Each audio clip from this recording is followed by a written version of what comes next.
فاستعذ بالله من الشيطان الرجيم بسم الله الرحمن الرحيم. போன எபிசோடில் 33-36 வரையும் பேசியிருந்தோம். அதை பற்றி மேற்கொண்டு உங்களுக்கு ஏற்பட்ட விஷயங்கள், சந்தேகங்கள், கேள்விகள் என்ன வந்தது என்று நீங்கள் சொல்லவில்லை.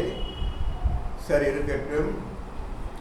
இப்பொழுது 33-இல் 33 சூரா நம்பர் 37 37 எடுத்துக்கொள்ளுங்கள். இப்போ ஒழுங்காக படியுங்கள், படித்து சொல்லுங்கள். படிங்க. 37 ஆயத் நம்பர் 37 33ல.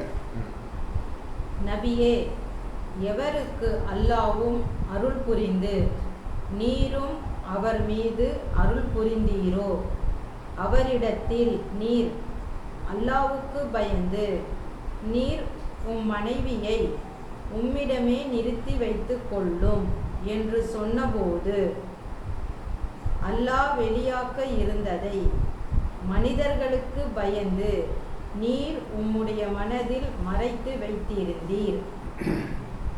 ஆனால் அல்லாஹ் அவன்தான் நீர் பயப்படுவதற்கு தகுதி உடையவன். ஆகவே ஸைத் அவளை விவாக விலக்கு செய்துவிட்ட பின்னர் நாம் அவளை உமக்கு மனம் செய்வித்தோம். ஏனென்றால் மூமின்களால் வளர்க்கப்பட்டவர்கள் தம் மனைவிமார்களை விவாகரத்து செய்துவிட்டால் அவர்கள் அப்பெண்களை மணந்து கொள்வதில் யாதொரு தடையும் இருக்கக்கூடாது என்பதற்காக இது நடைபெற்றே தீர வேண்டிய அல்லாஹ்வின் கட்டளை ஆகும். இந்த ஆயத்தில் நீ என்ன புரிஞ்சுக்கிட்டீங்க நசீர்?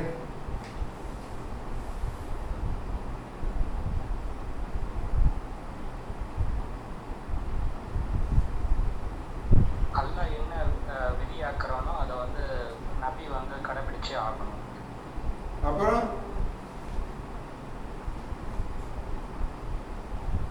இது என்பவர் விவாக விலக்கு செய்யப்பட்ட பின்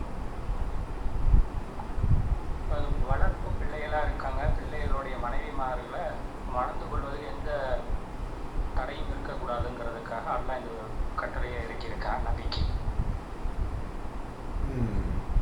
மற்ற விஷயங்கள் ஆரம்பத்தில் உள்ளதெல்லாம், மற்ற விஷயங்கள் முதல்ல 10 வரி அதுக்கெல்லாம் என்ன புரிஞ்சுக்கிட்டீங்க?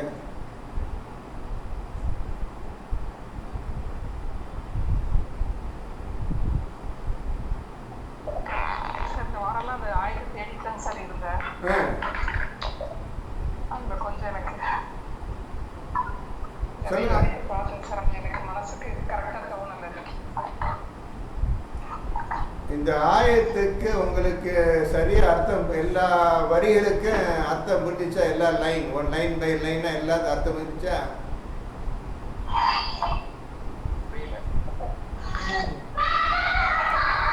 பார்த்து வீட்டு சத்தம்லாம் கேட்கு, பார்த்துக்குங்க. வீட்டு சத்தம்லாம் கேட்குது.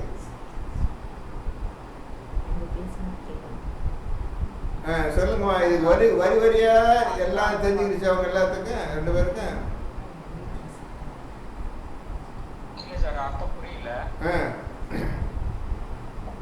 அல்லாஹ்வும் அருள் புரிந்து நீரும் அவர் மீது அருள் செய்தவரோன்னு வருது. அந்த அருள் செய்துன்னு அது என்ன புரிஞ்சு? சரி, உங்களுக்கு புரிஞ்சு? அல்லாஹ் அருள் புரிந்த முதல் 4 லைன் புரிஞ்சுக்கிட்டீங்க? புரியல? சரி, இப்போ படிக்கிற கேட்டுட்டு வாங்க. கேட்டு சார் 36 லைன் சார். நீங்க அன்னைக்கு கேட்டீங்க, அல்லாஹ்வும் உன்னிடத்தில் தூதரும் சேர்ந்து ஒரு காரியத்தை முடிவு செய்து விட்டாங்க. அப்ப 2 பேரும் சேர்ந்து செய்யக்கூடிய காரியங்கள் என்னென்னு கேட்டீங்க. அதுதான் நான் தேடிக்கிறேன். எனக்கு கொஞ்சம் தெரியும். இப்போ அல்லாவும் ரசூலுமா சேர்ந்து செஞ்சாங்க இந்த காரியத்தை. அந்த விஷயத்த நான் தேடிட்டே இருக்கேங்க சார். சரி சரி பரவாயில்லம்மா. சரி இப்போ நான் படிக்கிறேன், உனக்கு கேட்டுவாங்க. இப்போ முதல் 2 லைன் படிங்கம்மா. நபியே, எவருக்கு அல்லாவும் அருள் புரிந்து நீரும் அவர் மீது அருள் புரிந்தீரோ. இப்போ ரசூல் வந்து ஒரு பையனை அடாப்ட் பண்றாங்க, வளர்ப்பு பிள்ளையாக எடுத்துக்கொள்கின்றார்கள். அல்லாவும் அந்த பையன் மீது, அந்த ஜெயிதின் மீது அருள் புரிஞ்சான். ரசூலும் அந்த பையனை வளர்ப்பிள்ளையா போயிட்டாங்க. ரசூல் அந்த பையனுக்கு அன்பாக அருள் புரிந்து வளர்த்து வருகின்றார்கள். அவரிடத்தில் நீர் அல்லாவுக்கு பயந்து நீர் உம் மனைவியை உம்மிடமே நிறுத்தி வைத்துக் கொள்ளும் என்று சொன்னபோது. இப்போ பிள்ளைய வளர்ந்துச்சுமா, வளர்ந்து பெரியவன் ஆயிட்டார்கள். இப்போ கல்யாண வயசு, கல்யாணத்தையும் பண்ணி வச்சுட்டார். ஒரு பெண்ணை திருமணம் செய்து வைத்து விட்டார் ரசூல் அவர். இப்போ அவருக்கும் ஜெயிதுக்கும் மனைவிக்கும் ஏதோ ஒத்து வரல, ஏதோ பிரச்சனை வந்துருச்சு. அவருக்கு பிடிக்கல, பேசாம டிவோர்ஸ் பண்ணிட்டு தலாக் பண்ணிட்டு போக முடிவு பண்ணிட்டார். இப்படியாக போய் கொண்டிருக்கும் பொழுது ரசூல் அவர்கள் அந்த பையனுக்கு அட்வைஸ் பண்றார், அறிவுரை பண்றார். வேண்டாம், தலாக் பண்ண வேண்டாம், அல்லாஹ்வுக்கு பயந்து மனைவியை நீர் வைத்துக்கொள், தலாக் பண்ணி விடாதே என்று அந்த வளர்ப்பு பையன் ஜெயிதுக்கு ரசூல் அவர்கள் அறிவுரை கூறுகிறார்கள். இதுவரை புரிஞ்சதா? நசீர் புரிஞ்சதா? ஃபரிதா புரிஞ்சதா? எழுதிக்கிறங்கம்மா, சொன்ன எழுதிக்கிறேன். ரசூல் அவர்கள் ஒரு பையனை வளர்ப்பு பிள்ளையாக எடுத்துக்கொண்டார்கள். அவன் வளருகின்றான், திருமண வயது வந்துவிட்டது. ஒரு பெண்ணை ரசூல் அவர்கள் அந்த பையனுக்கு மனம் முடித்து வைக்கின்றார்கள்.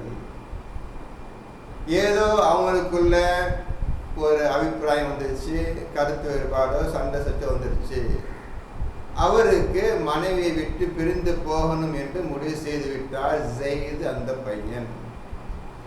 ரசூல் உடனே இந்த விஷயத்தை கேட்டு, வேண்டாம், அந்த பெண்ணை நீ தலாக் கூறிவிடாதே, உன்னோடு வைத்துக்கொள், அல்லாஹ்வுக்கு பயந்து கொள் என்று அவர் தன் வளர்ப்பு பையனிடம் கூறுகின்றார்.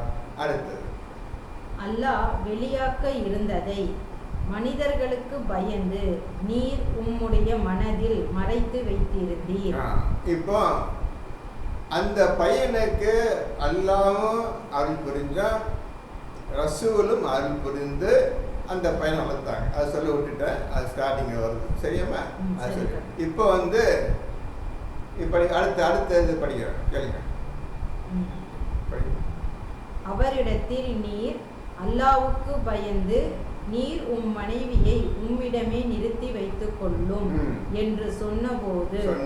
இப்போ அட்வைஸ் பண்ணிட்டு முடிஞ்சிச்சு. பையனுக்கு அட்வைஸ் பண்ணிட்டாரு ரசூல், வளர்ப்பு பையனுக்கு சொன்னபோது. இப்போ அடுத்து அல்லாஹ் சொல்றோம், அல்லாஹ் வெளியாக்க இருந்ததை மனிதர்களுக்கு பயந்து நீர் உம்முடைய மனதில் மறைத்து வைத்திருந்தீர். இப்போ எதை மறைச்சு வச்சிருந்தாங்க ரசூல்? என்ன விஷயத்தை ஆனந்த் சொல்ற இந்த இடத்துல? இதை புரியறதுக்கு மிச்சம் பாதி படிச்சாதான் இதை புரியும், அடுத்த புரியும். ஆனால் அல்லாஹ் அவன்தான் நீர் பயப்படுவதற்கு தகுதி உடையவன். ஆகவே ஜைத் அவளை விவாக விலக்கு செய்துவிட்ட பின்னர் நாம் அவளை உமக்கு மனம் செய்வித்தோம். இப்போ புரிஞ்சுக்க, அந்த பையன் கேட்கலப்பா, ஜெயிது கேட்கவில்லை ரசூல் பேச்சை. எனக்கு வேண்டாம், நான் டிவோர்ஸ் பண்ணிட்டு தலாக் கொடுத்துட்டு போக போறேன் முடிவு பண்ணிட்டு போய்விட்டு எல்லா விஷயம் ஒழுங்காக முடிஞ்சிருச்சு. தலாக் முடிஞ்சிருச்சு, இதான் எவ்வளோ நாள் இருக்கணுமோ அதான் இருந்து எல்லாம் முடிச்சு கம்ப்ளீட் ஆச்சு. இப்போ அந்த பையன் வேறு இந்த பொண்ணு வேறு ஆயிடுச்சு. அவன் வீட்டை விட்டு போயாச்சு. வீட்டை விட்டு ஜெயிது கிளம்பியாச்சு. இப்போ இந்த பெண்ணு மாமனார் வீட்டில் இருக்கின்றது. சரிதானே? மாமனார் வீட்டில் இருக்கின்றது. சரிக்கா. இப்போ எங்கே போ இந்த பெண்ணு? இப்போ அல்லாஹ் பார்த்தான். இப்போ இந்த பெண்ணு மீது ரசூலுக்கு எந்த ஆசையும் கிடையாது, அந்த பெண்ணுக்கு ரசூல் மேலே எந்த ஆசையும் கிடையாது, எந்த விதமாக கிடையாது. அவர் ரசூலை கவலை இந்த மாதிரி டைவர்ஸ் பண்ணிட்டு போயிட்டு அந்த பையன் சரி அவர் கவலை உட்காந்துக்கிறார். என்ன பண்ணான்னு தெரியலையே அப்படின்னு உட்காந்துக்கிறார். இந்த மாதிரி இக்கட்டான சூழ்நிலையில் இருக்கும் பொழுது இவரை கேட்காமையே, யாரை கேட்காமையே, ரசூலை கேட்காமையே அல்லாஹ் இந்த பெண்ணை ரசூலுக்கு திருமணம் செய்து வைத்து விட்டான். எப்படி இருக்கு சொல்லுங்க? இந்த திருமணம் வைத்ததை அல்லாஹ் ரசூலுக்கு சொல்லிட்டான். இந்த பெண்ணு உனக்கு கட்டி வச்சுட்டேன் என்று சொல்லிவிட்டான் ரசூலிடம். நல்லா புரிஞ்ச விஷயம், நல்லா புரியணும். நான் இந்த பெண்ணை உமக்கு திருமணம் செய்து வைத்து விட்டேன் என்று நியூஸ் சொல்றான். இது குர்ஆன் ஆயத்தையும் கிடையாது, ரசூல் சொல்லிட்டான். சொன்னதை நீ செஞ்சதை உனக்கு மனைவி ஆக்கப்பட்டது வெளியே சொல்லலாம், மக்கள் சொல்லலாம் என்று ரசூலுக்கு சொல்லிவிட்டான் அல்லாஹ். இப்போ நான் உங்களுக்கு ஒன்று கேட்குறேன். நீங்க ஒரு பையனை வளர்க்குறீங்க, இதே மாதிரியே வளர்க்குறீங்க, அதே மாதிரியே கல்யாணம் நிற்கிறீங்க, அவன் விட்டு போயிடுறான். இப்போ அந்த பொண்ணு உங்க வீட்டில் இருக்குது. நீங்க அந்த பெண்ணை கல்யாணம் பண்ணா இந்த ஊர் உலகம் எல்லாம் என்ன சொல்லும் உங்களுக்கு கொஞ்சம் யோசிப்பாங்க. என்ன மாதிரி ஒரு தீர்த்துருன்னு யோசிச்சு பாருங்க. கோயுமே தன் பையனுடைய பொண்ணை கட்டியார் வந்தால் அப்படிலாம் சொல்லுவாங்க. சொல்ல சரியா? நல்லா பரிதாமா ஒழுங்கா புரிஞ்சுக்கோங்க, நசீர் ஒழுங்கா புரிஞ்சுக்கோங்க, எல்லோரும் ஒழுங்கா புரிஞ்சுக்கிறீங்க. இந்த மாதிரி காரியத்தை நீங்க செய்வீர்களா? வளர்ப்பு பையன் போயிட்டான், வளர்ப்பு பையனுடைய மனைவி வீட்டில் இருக்கிறா. இந்த பெண்ணு மேல ஆசை இருந்தாலும் சரி, ஆசை இல்லாட்டாலும் சரி, அந்த பெண்ணை ஆசைப்பட்டு கல்யாணம் பண்ணிப்பீங்களா? பண்ணிக்கிட்டு அவன் பக்கத்து ஊரெல்லாம் என்ன சொல்லுவாங்கல்ல, இப்பேற்பட்ட கேடுகட்டா இருக்கிறா, நீ ஒழுக்கம் கட்டவன் இருக்கிற திட்ட மாட்டாங்க எல்லாரும். அதானே ஊர் வழக்கம். தப்பு தானே அது. என்ன வளர்ப்பு பிள்ளைன்னு ஒன்று வளர்ந்துச்சு, நீ தான் வளர்த்த. எப்படி அவன் பொண்டாட்டி வளர்ப்பு பையன் பண்ணி எப்படி கட்டிக்கலாம்? இதான் பேசுவாங்களே தவிர வேறு எதுவும் பேச மாட்டாங்க. இந்த மாதிரி ஒரு தர்ம சங்கடத்தில் ரசூலை அல்லாஹ் போட்டு விட்டான். வெளியே சொல்லும், உனக்கு கல்யாணம் வச்சுட்டு வெளியே சொல்லும் சொன்னா மறைத்து விட்டான். இப்பதான் இப்ப மேல வாங்க, மேல அல்லாஹ்வுக்கு பயந்து எடுத்துக்கொள்ளு மேல கேட்கிறாங்க. அல்லாஹ் வெளியாக்க இருந்ததை மனிதர்களுக்கு பயந்து நீர் உம்முடைய மனதில் மறைத்து வைத்திருந்தீர். ஆனால் அல்லாஹ் அவன்தான் நீர் பயப்படுவதற்கு தகுதி உடையவன். இப்ப பாருங்கம்மா, இப்போ இந்த விஷயத்தை ரசூலுக்கு சொல்லிட்டாங்க அல்லாஹ். எப்படிம்மா வெளியே சொல்லுவார்? ஊரை திட்டாது, போய் இப்படியேம்மா செய்வீங்க நீங்க? ஊர் கேட்க மாட்டார், ரசூல் கேட்க மாட்டாங்க. ஊருக்கே பயந்து, உலகத்துக்கே பயந்து அந்த விஷயத்தை வெளியே சொல்லாம உட்கார்ந்து இருந்தார் ரசூல்.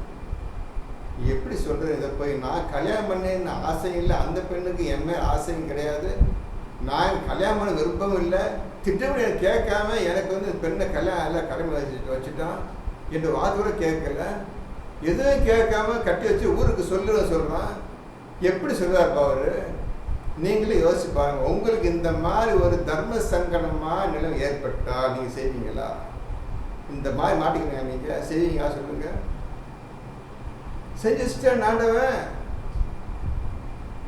நீ ஊர் உலகத்துக்கு பயந்து இந்த விஷயத்தை வெளியே காட்டாம மனசு மறைச்சு இருந்தீர். புரியுதா? மறைத்து வைத்து மனசில் மறைச்சு வச்சுட்டு சொல்ற மாதிரி வெளியே சொன்ன திட்டு தீர்த்துருவாங்கப்பா.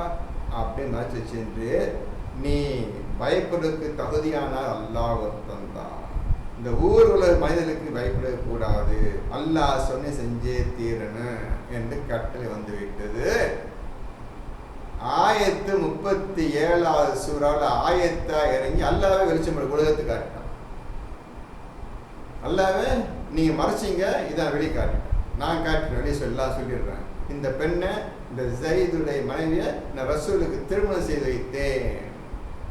யாரை கேட்டுக்கிட்டு இவர் திருமணம் பண்ணா? அல்லாஹ் பண்ணா. இவருக்கு எப்படி திருமணம் பண்ணா? திருமணம் உங்களுக்கு எல்லாம் தெரியும். தாலி கட்டுறது, என்ன கட்டுறது, எடுத்து பண்ணிட்டு போறீங்க, எல்லாம் நஜீஸ் வேலை பண்ணிட்டு போறீங்க, இருக்கட்டும். எப்படி அல்லாஹ் வந்து இந்த பெண்ணை ரசூலுக்கு திருமணம் செய்து வைத்தான்? நான் மனம் முடித்து வைத்தோம் உமக்கு இந்த பெண்ணை, ஸைதுடைய மனைவியை நான் உமக்கு மனம் முடித்து வைத்தோம்.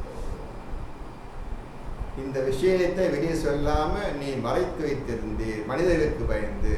நீ பயப்படக்கூடிய அல்லாஹ் ஒருத்தன் தான். சொல்லு வெளியே, தப்பே கிடையாது. நாளைக்கு இந்த மாதிரி ஒரு சிச்சுவேஷன் ஏற்பட்டால், அந்த பெண்ணை மறந்து கொள்ள உங்களுக்கு ஆசை இருந்தால் தாராளமாக நீங்க கல்யாணம் திருமணம் செய்து கொள்ளலாம். எந்த தவறும் கிடையாது, எந்த ஒழுக்க கேடும் கிடையாது. நல்ல கரெக்ட் என்று அல்லாஹ் சொல்வதற்காக உங்களை அல்லாஹ் முன்மாதிரியாக ஆக்கி வைத்தான் இந்த நபியை.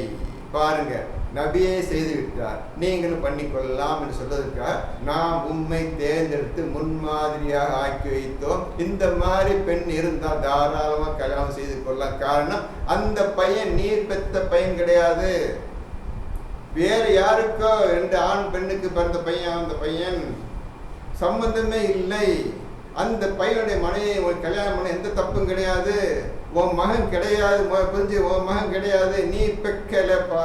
அந்த பையனுடைய தந்தையும் தாயும் வேற யாரோ, நீ அந்த பையனுடைய அப்பா கிடையாது. அந்த பையன் வேற ஒரு விஷயம் தெரிந்தவன், உங்களுக்கு சம்பந்தம் இல்லாத பையன், சொந்தம் இல்லாத பையன். அந்த பையன் தாராளமாக அந்த பையன் வளர் பையன் தான் தவிர உன்னுடைய மகன் கிடையாது. ஊர் உலகத்து தான் பேசு, அது பயப்படாது. கல்யாணம் பண்ணி வைத்து விட்டோம். உலகத்துக்கு நானே அறிவித்து விட்டேன். 37வது சூரா வஹி மூலம் இறக்கி வைத்து நானே உலகத்துக்கு அறிவித்து விட்டேன். நீ சொல்ல பயந்தீர், மக்களுக்காக பயந்தீர். இந்த மாதிரி தர்ம சங்கரமான நிலையையும் அல்லாஹ்வுக்காக ஏற்றுக்கொண்டார். நல்லா புரிஞ்சுக்கிறங்க. எல்லாம் தப்பு தப்பு பேசுறாங்க மற்ற ஜாதி மக்கள் எல்லாரும். பொம்பளை மேல ஆசை உள்ளவர், பொம்பளை மேல ஆசை உள்ளவர்னு பேசுறாங்க. இன்னைக்கு ரபிய அவ்வளோ கீழ்த்தான் பேச வச்சுட்டாங்க. அந்த ஆயத்தை படிச்சீங்கன்னா அவர் கேட்கவும் இல்லை, ஒன்றும் செய்ய. அல்லாஹ் திருமணம் வச்சுன்னு சொல்றான். நான் அவங்க திருமணம் வைத்து தர்ம சங்கம் மாற்றி விட்டேன். அவர் விருப்பமே இல்லை, ஒன்றும் இல்லை. ஆசையே கிடையாது, நம்பிக்கை கிடையாது. அவர் வேலை உண்டு, தம் பயான் குர்ஆன் மக்கள் சொல்றது அவர் வேலை. இந்த விஷயத்தெல்லாம் ஆசையே கிடையாது. மொத்தமே எண்ணி பார்த்தா 3 மனைவி தான். வேறுக்க 2 மனைவி பார்த்துட்டீங்க. குர்ஆன் 66வது சூறால 12 மனைவி தான் பார்த்துட்டீங்க. இந்த பெண்ணு 3ஆவது மனைவிப்பா. மொத்தமே அவருக்கு 3 மனைவி தான்ப்பா. ஒன்று தெரியாமல் கேட்காம இருக்க அவருக்கு அல்லாஹ் கட்டி வச்சது. ஏற்க 2 மனைவி இருக்கிறாங்க, அது எப்படி கேட்டது அவங்களுக்கு தெரியாது. ஆக மொத்தமே அவர் கணக்கு பார்த்தா 3 மனைவி தான் என்ன சொல்லிட்டு குர்ஆன் படி பார்த்தா. உண்மையின் பக்கம் பார்த்தா 3. மற்றபடி 4, 5, 10 தேவையில்லாத பேச்சு. ரசூலுக்கு அநியாயமாக கலங்கம் கெடுதல் பண்ணுறாங்க மக்கள் எல்லாரும். கெட்ட பயன்படுறாங்க. நம்ம ஆளுங்கள் இவங்களே கெட்ட பயன்படுறாங்க எல்லாரும். நம்ம ஜாதிக்காரனே ரசூல் கெட்ட பயன்படுறாங்க. ஷாப்பி ஹனஃபி கொண்டு இதே தப்பாக எழுதி ரசூல் மேலே அபாண்ட படி போட்டுறாங்க. சரி, இப்போ ஒரு விஷயம் புரிஞ்சுக்கிட்டீங்க. இந்த மாதிரி ஒரு சிச்சுவேஷன் உங்கள் வீட்டில் ஏற்பட்டால் தாராளமாக நீங்கள் திருமணம் செய்து கொள்ளலாம் அந்த பெண்ணை. ரசூல் சொல்றதுக்கு பயந்தார். இதுதான் 37வது சூறாவில் 37 ஆயத்து விட உண்மையான அர்த்தம். வேற எதுவும் இருக்குதா? ஏனென்றால் மூமின்களால் வளர்க்கப்பட்டவர்கள் தம் மனைவிமார்களை விவாகரத்து செய்துவிட்டால் அவர்கள் அப்பெண்களை மணந்து கொள்வதில் யாதொரு தடையும் இருக்கக்கூடாது என்பதற்காக இது நடைபெற்றே தீர வேண்டிய அல்லாஹ்வின் கட்டளை ஆகும்.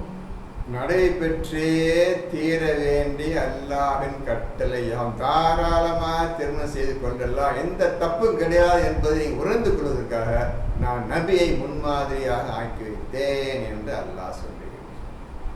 நபிக்கு எந்த ஆசையும் கிடையாது பெண்ணை கல்யாணம் பண்ணுறதுக்கு. அந்த பெண்ணுக்கு எந்த ஆசையும் கிடையாது. ஆனால் அல்லாஹ்வுடைய தீர்மானம் பண்ணிய தீரன்னு நாளை எந்த வீட்லையாவது எந்த குடும்பத்திலாவது ஏற்படலாம். தவறெல்லாம் தப்பே தாராக கல்யாணம் செய்து கொள்ளலாம் என்பதற்காக அல்லாஹ் எடுத்துக்காட்டான ஒரு விளக்கம் இது தான். இப்போ அந்த குர்ஆன் 1446 வருஷம் ஆச்சு. இப்போ இன்னைக்கு வரை உங்கள் கணக்கு பிரகாரம் உங்கள் கணக்கு ஏதோ ஹிஜ்ரத் சொல்கிறீங்க வச்சுக்கிறீங்க. அந்த மாதிரி செயலை செய்த ஒரே ஒருவர் தான் இந்த உலகத்தின் 1400 வருஷத்தில் செஞ்ச ஒரே ஒரு. நீங்க கேள்விப்பட்டிருப்பீங்க, தந்தை பெரியார் ஈவேரா ராமசாமி நாயக்கர் என்று கேள்விப்பட்டிருப்பீங்க. டிகே தலைவர், திராவிட கழக தலைவர் ஈவேரா பெரியார், தந்தை பெரியார் அவர்களை கேள்விப்பட்டிருப்பீர்கள். அவர் மணியம்மை என்ற பெண்ணை வளர்ப்பு பிள்ளையாக வளர்த்து வந்ததாக செய்தி கூறுகிறது. அந்த வளர்ப்பு பெண்ணை மணியம்மையை ஈவேரா பெரியார் திருமணம் செய்து கொண்டார். ஓப்பன எல்லாம் திருமணம் செய்து கொண்டார். யாருக்கும் பயப்படல, தப்பே கிடையாது. அந்த மனிதர் கரெக்டா புரிந்து கொண்டார். அவர் குர்ஆன் படி இதை தெரிந்து திருமணம் செய்து கொண்டார் என்று நான் சொல்லுகின்றேன். குர்ஆனில் அல்லாஹ் சொல்லிவிட்டான், தாராளமா செய்யலாம். வளர்ப்பு பிள்ளை உங்க பிள்ளைக்கு, நீ பெத்த பிள்ளை கிடையாது, யாரோ பிள்ளை உன் வீட்டு வளர்ந்துச்சு, அவ்வளவுதான். விருப்பத்தை கல்யாணம் பண்ணிக்கலாம், தப்பே கிடையாது. அதை பெரியார் மட்டும்தான் செய்து காட்டினார் இந்த உலகத்திலேயே. டிகே திராவிட கழக தலைவர் தந்தை பெரியார் மகா மனிதர், அறிவுள்ள மனிதர், வீரம் செறிந்த மனிதர். குர்ஆன் என்ன சொல்லியதோ அதை செய்து காட்டியவர் தந்தை பெரியார் அவர்கள். புரிஞ்சுக்கிறங்க. அவர் கடவுள் இல்லை கடவுள் இல்லைன்னு சொல்றத கேட்டுக்கிட்டு தப்பு தப்பா பேசுறாரு, கடவுளை திட்டுறாருன்னு நீங்க தப்பா நினச்சிக்கிட்டீங்க. அவர் கடவுளை திட்டவும் இல்லை, கடவுள் இல்லைன்னு சொல்லவும் இல்லை. உங்களுக்காக சொன்னா இல்லை இல்லைன்னு சொன்னாரு. அவருக்கு தெரியும் கடவுள் இருக்கிறாரா இல்லையான்னு அவருக்கு தெரியும். யாருக்கு தெரியும்? தந்தை பெரியாருக்கு தெரியும். இப்போ குர்ஆனில் சொல்லியபடி நபி செய்த கல்யாண திருமணப்படி அல்லாஹ் சொல்லிய பிரகாரம் இவர் நம்ம தந்தை பெரியார் செய்தாரா இல்லையா, செய்து காட்டினாரா இல்லையா? அவர் செய்த தப்பு என்று சில பேர் அந்த கட்சி விட்டு போய்விட்டார்கள். அவர் பேர்லாம் சொல்ல விரும்பல, விஷயத்துக்கு வந்துடுறாங்க. இந்த மாதிரி தைரியமா செஞ்சக்கூடிய ஆளு ஒரு ஆள் இருந்தாருந்தா அவர் குர்ஆனை பின்பற்றி செய்தாரா அல்ல குர்ஆனுக்கு விரோதமா செய்தாரா? அல்லாஹ் சொல்லியதை செய்து காட்டினாரா இல்லையா அவர்? இப்ப சொல்லுங்க, அந்த தந்தை பெரியார் குர்ஆனை பின்பற்றினாரா, ரசூலை பின்பற்றினாரா, அல்லாஹ்வை பின்பற்றினாரா? நீங்களே முடிவெடுத்துக் கொள்ளுங்க. அவர் கடவுள் இல்லை இல்லை இல்லை சொன்னார்ப்பா, கடவுளை நம்ப முட்டாள் சொன்னதாக படித்திருக்கிறேன்ப்பா. நான் பேசுன கேட்கல, காது கேட்கலப்பா. ஆனால் எல்லாம் ஊருப்பா சொல்றாங்க, இந்த மாதிரி கடவுள் இல்லைன்னு சொல்றான்னு அப்படின்னு சொல்றான்னு எல்லாம் சொல்றாங்க. நான் அவங்கள்ட்ட கேட்கிறேன், கடவுள் இல்லைன்னு தந்தை பெரியார் அவர்கள் சொன்னார்கள். எத்தனை மதம் இருக்குது உலகத்துல? பெரிய பெரிய மதங்கள் இருக்கின்றன. ஏன் யாராவது இருக்கிறான்னு நிரூபிக்க வேண்டியதை பார்ப்போம். அதான் பார்ப்பட்ட கேள்வி. இல்லைன்னா சொல்லுவேன், எவனா இருக்கான்னு நிறுவிட்டு பார்ப்போம்னு நின்றாரு. எவனும் வரல. நல்லா புரிஞ்சுக்கிறேங்க. எப்பேற்பட்ட தந்தை பெரியார், எப்பேற்பட்ட ஆன்மீகவாதி, எப்பேற்பட்ட விஷயம் உள்ளவர்னு உங்களுக்கு தெரியாது. உங்களுக்கு எவ்வளவு கீழ் ஜாதிப்பட்ட மக்களை உயர்த்த கொண்டு வந்து படுத்தேன்னா தமிழ் நல்லா இருக்கு, நீங்க எல்லாருக்கும் தமிழ் நல்லா காரணமே தந்தை பெரியார்னாலதான். அவர் போட்ட போடுதான் எல்லாம் சமத்துவமா இருக்குன்னு. மேல் ஜாதி கீழ் ஜாதி இருக்கக்கூடாது, உயர்ந்தவன் தாழ்ந்து இருக்கக்கூடாது, எல்லாம் நல்ல வாழ்ந்த எண்ணத்தோட இஸ்லாமிய முறைப்படி மக்கள் கொண்டாந்தப்பா அவரு. யாரையும் கொலை சொல்ல மனிதனாக வாழ வேண்டும் எண்ணத்துக்காக தான் ஜெயிலுக்கு போனாரு. வாழ்நாள்ப்பா நல்லதுக்காகவே வாழ்க்கையை அர்ப்பணித்தவர்ப்பா அவரு. சாதாரண இல்லப்பா அவரு.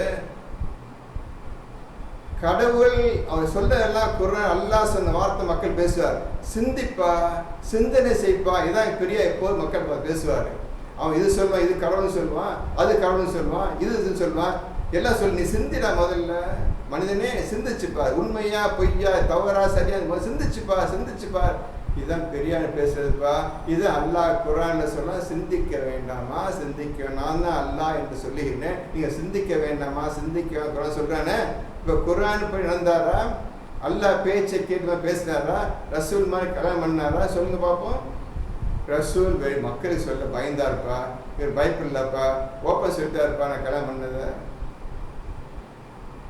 யாராவது ஒருத்தன் கடவுள் இருக்கிறான் அப்படின்னு ப்ரூவ் பண்ணானா சொல்லுங்க. இத்தனை மதம் இருக்குதுப்பா, ஒன்றுக்கு 5-6 மதம் பெரிய மதம் இருக்குதுப்பா. எவனா ஒருத்தன் பெரியார் நிரூபிக்கிறேன் பாருங்க இந்த கடவுளை அப்படின்னு சொன்னானா, ஒருத்தன் இல்லை ஒட்டான். இதுதான் சொன்ன, எவனா வருவான்னு சொன்னதே இல்லைன்னு சொன்னார் அவரு. கடவுள் இல்லைன்னு சொன்னதுக்கு காரணம், எவனா வருவான் பேசுவான்னு பார்த்த, ஒருத்தன் வரல. தெரியும் எவன் வர முடியாது, தெரியும் அவனுக்கு. கடவுளை பற்றி எவனாலும் விவரிக்க முடியாது அவருக்கு தெரியும். அவருக்கு தெரியும் யாரு தந்தை பிரியாருக்கு தெரியும். எவனாலேயே கடவுள், தெய்வம், இறைவன் இவன் விளக்கமே சொல்ல முடியாது, எவனா சொல்ல முடியாதுன்னு அவர் நல்லாவே தெரியும். அவர் சொன்ன வாக்கு இன்னைக்கு நிலைச்சுக்குதா இல்லையா? கடவுள் இல்லைன்னு சொல்லிட்டு போனாரு, இல்லைதான். அவர் சொன்ன நிற்குதா இல்லையா? அன்னைக்கு எவனா ஒருத்தன் சொன்னானா, நிரூபிச்சு காட்டுறேன், கடவுள் நிரூபிச்சு காட்ட வந்தானா, ஒருத்தன் இல்லையே வரல, எல்லாம் பொய்யங்க கரெக்டா சொல்றாரு. இப்ப அவர் சொன்ன நிக்கிற வார்த்தை, ஒருத்தன் இந்த இஸ்லாம் தான் சொல்றாங்க, அவனும் வரல. கிறிஸ்தவர்களா சொல்ல, அல்ல அவர் ஹிந்து மதம் தான், ஹிந்து யாரும் வரல. அது புத்தரா வரல. எந்த மதத்தினரும் நான் நிரூபிக்கிறேங்க கடவுள் இருக்காருங்க, இவர் தாங்க கடவுள் அப்படின்னு சொன்னோம். எவனா ஒருத்தங்கிறான்னா ஒருத்தனும் கிடையாது. தன்னைத்தானே ஏமாத்தி கொண்டு பொய்யை நம்பிக்கொண்டு வாழ்கின்றார்கள். நான் மனிதனே சிந்திச்சுப்பார், எது உண்மை சிந்திச்சுப்பார்னு பெரியார் சொன்னார்கள். யாரும் கேட்கல. அவர் சொன்ன வாக்கு அப்படியே நிற்குது. யாரு இருக்கிறான்னு சொல்லப்பா. பெரிய பெரிய ஆன்மீகவாதி, பெரிய பெரிய ஆலிம்கள், பெரிய பெரிய அறிஞர்கள், பெரிய பெரிய எல்லா மக்கள் இருக்கிறாங்க. ஒருத்தன் வாயை திறந்து இதுதான்டா கடவுள், கடவுள்னா இதுதான்டா, அது இந்த ஆள் தான்டா கடவுள்னு ஒருத்தனை சொல்லு. இன்னைக்கு சொல்ல முடியாது, நாளைக்கு சொல்ல முடியாது. சாத விஷயம் கிடையாது. கடவுள், இறைவன், தெய்வம் சொல்ற விஷயம் சாத விஷயம் கிடையாது. எவ்வளனாலே எந்த விஷயம் விளக்க முடியாது. இறைவன் என்ற வார்த்தைக்கும், கடவுள் என்ற வார்த்தைக்கும், தெய்வம் என்ற வார்த்தைக்கும், காட் என்ற வார்த்தைக்கு எவ்வளவு பதில் சொல்ல வேண்டிய சொல்ல முடியாது. பார்த்துக்கங்க, இந்த மாதிரி இருக்குது. இறைவனை பற்றி விஷயம் புரிகிறது. அந்த மனிதர் ஆன்மீகத்தில் உயர்ந்த மனிதர், விஷயம் எல்லாம் புரிஞ்சவர். இவங்கிட்ட எந்த பேச்சு பேச எல்லாம் முழு முட்டாளர்களுக்கு தெரியும். ரசூல் யாருக்கு தெரியும்? தந்தை பெரியாருக்கு முழு முட்டாள் கூட்டம்னு தெரியும். இவங்கிட்ட போய் இந்த விஷயம் பேசக்கூடாது, இல்லைன்னு சொல்லுவோம். எவனாவது வார்த்தை தான் உட்கார்ந்தாரு ஒருத்தர். இப்போ நீங்க முடிவெடுங்க. இந்த 33, 37 படி பெரியார் செய்தார், ஏற்றுக்கொண்டார். அல்லாஹ் சொன்ன வாக்கை ஏற்றுக்கொண்டு தைரியமாக திருமணம் செய்து கொண்டார். என்னாச்சு? என்ன சொல்லுங்க? இன்னைக்கு அந்த மனிதர், மகா மனிதரை எல்லாரும் போலுக்கு தான் இருக்கிறீங்க. தந்தை பெரியார் பேசா இருக்கிறீங்க. ஒருத்தனை பேச முடியல, அவர் ஜெயிக்க முடியல. உங்களை பற்றி முழுமையா புரிந்தவர். இது முட்டாள கூட்டம் எல்லாம் தெரியும் அவருக்கு. அது உங்கள்கிட்ட பற்றி எந்த விஷயம் பேசலை, கடவுளை பற்றி பேசலை. அதை இப்படி பேச ஆரம்பிச்சிட்டாரு. இல்லைன்னு சொன்னா என்ன வருவானா பார்ப்போன்னு பார்த்தாரு, ஒருத்தன் வரல. சரி, இது ஒரு சின்ன விஷயத்துக்காக தந்தை பெரியார் அவர்களை நான் உங்களுக்கு கொண்டு வந்தேன். அவர் இந்த அழகான முறையில் இந்த குர்ஆன் சொல்லியபடி இந்த வாழ்க்கையை நடத்தி காட்டினார்.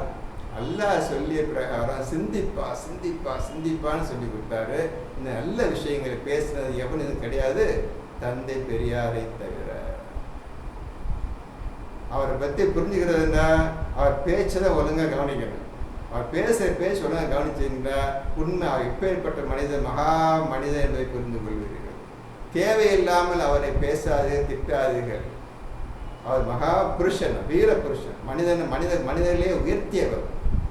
மனிதனாக வாழ வேண்டும் என்ற ஆசை அல்லாஹ் விரும்புகிறான். யாரையும் குறை சொல்லக்கூடாது.